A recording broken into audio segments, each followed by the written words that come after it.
This is Garrison dashing out of a Highland County Common Pleas courtroom during his sentencing as deputies sprint to try and catch him. Hallway video shows Garrison run down the stairs. Deputy Ben Renault hurls himself over the railing trying to pin down Garrison. I talked to him this morning. He's still in a lot of pain.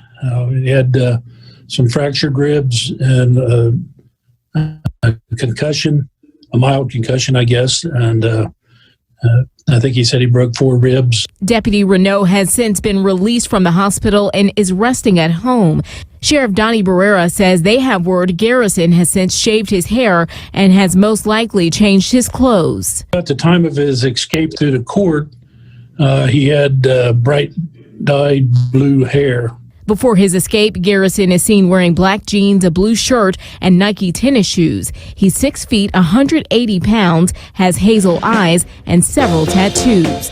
The sheriff says Garrison lived with this woman seen in the court video with him, but she is now in jail herself. We did a search warrant of the residence where he was staying with her, and she was arrested for the child endangerment at that point. I mean, that video is just something else. Garrison faced up to a year in jail and a fine of up to $2,500. If you know anything about his whereabouts, contact the Highland County Sheriff's Office. Ashley Kirkland, WLWT News 5.